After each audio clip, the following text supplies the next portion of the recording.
মাধ্যমিকে রাজ্যের নবম বর্ধমানের পরমব্রত মণ্ডল মাধ্যমিক পরীক্ষায় রাজ্য স্তরে নবম স্থান অর্জন করে পূর্ব বর্ধমানের বর্ধমান শহরের গর্ব হয়ে উঠেছে পরমব্রত মণ্ডল। বর্ধমান মিউনিসিপ্যাল হাই স্কুলের এই ছাত্র 687 নম্বর পেয়ে রাজ্য তালিকায় নবম স্থান দখল করেছে। ফল প্রকাশের পর পরমব্রত জানিয়েছে, পরীক্ষায় ভালো ফল হয়েছে ঠিকই, তবে রাজ্য স্তরে স্থান পাবো বলে আশা ছিল না। সাফল্যে সেও খুশি হলেও একান্তই বিনয়ী ভঙ্গিতে নিজের অনুভব প্রকাশ করেছে। পড়াশোনার পাশাপাশি গান গাওয়াতেও তার গভীর আগ্রহ রয়েছে। ভবিষ্যতে বিজ্ঞান বিভাগ নিয়ে পড়াশোনা করে সায়েন্সের জগতেই নিজের ক্যারিয়ার গড়ে তুলতে চায় সে। পরমব্রতের এই কৃতিত্বে তার পরিবার, শিক্ষক শিক্ষিকা ও সহপাঠীরা ভীষণ গর্বিত। স্কুল কর্তৃপক্ষ জানিয়েছে, পরমব্রত অত্যন্ত একাগ্র ও মেধাবী ছাত্র। তার এই সাফল্যে বর্ধমান মিউনিসিপ্যাল হাই স্কুলের গৌরব আরও বেড়েছে। মাধ্যমিকে নবম স্থান, এটা কি প্রত্যাশিত ছিল? হ্যাঁ, কিছুটা ভালো করেছিলাম, তারপরটা যেমন হয়েছে ভালোই। কি অনুভূতি হচ্ছে?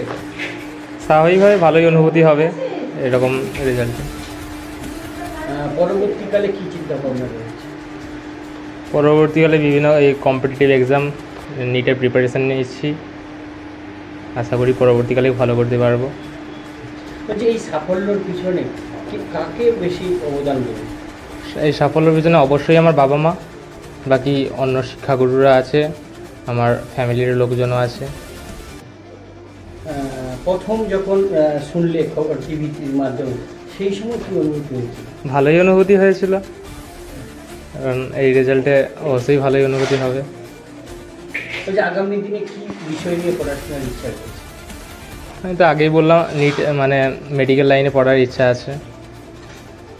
কী হতে চাই? ডাক্তার হতে চাই।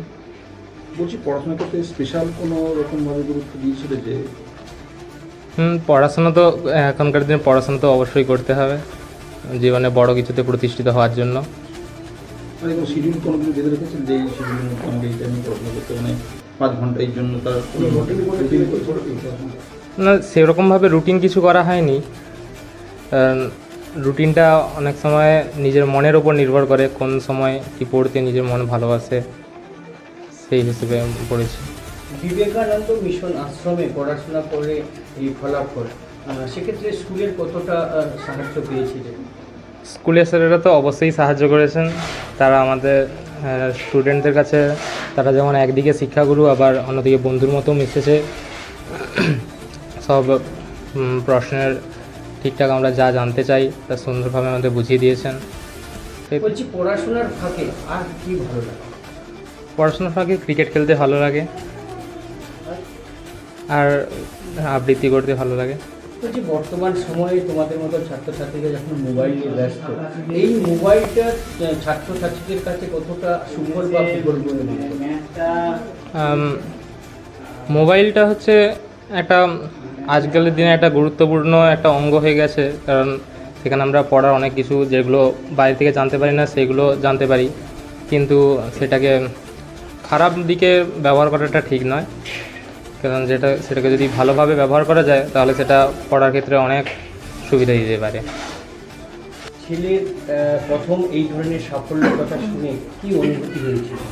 অনুভূতিটা তো সত্যি সেটা প্রকাশ করার এতে নেই, সত্যি খুব ভালো লাগছে। তবে আমরা আরেকটু আশা হয়তো করেছিলাম, কারণ ছোট্ট থেকে যেভাবে আমার ছেলেটা লড়াই করে করছে, তো তবুও যে রেজাল্টটা করেছে আমরা খুবই আনন্দিত, খুবই আমরা মানে ভালো লেগেছে আমাদের, শুধু আমাদের নয় প্রত্যেকেরই, মানে আমার ছেলের বাবা বা ওর দাদার। আর সত্যি কথা বলতে গেলে আমার ছেলে কিন্তু সেভাবে কোনো গাইড পায় না, মানে এই অর্থে পায় না যে আপনারা তো দেখেই এসছেন, আমরা এত ইন্টারনেট এলাকায় থাকি, এত দূর থেকে যে এসে পড়াটা সত্যি খুব কষ্টের। আর অবশ্যই তার বাবা এবং দাদা, জেঠুর ছেলে দাদা ওকে অনেক গাইড করেছে, বা মিশনের ওদের টিচাররা মানে অসম্ভব ওকে গাইড করেছে, অসম্ভব। শুধু মানে পড়ার দিক থেকে না, মেন্টাল দিক থেকে ওরা অনেক বেশি সাপোর্ট দিয়েছে।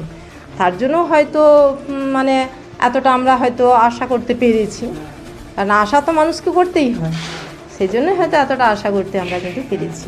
ছেলে পড়াশোনার পাশাপাশি ছোট থেকে কীভাবে বড় হয়ে চেন আমার ছেলে তো খুবই শান্ত, এমনি আবৃত্তি, পড়াশোনা, তারপরে ড্রয়িং, এগুলো করতে ভালোই লাগতো।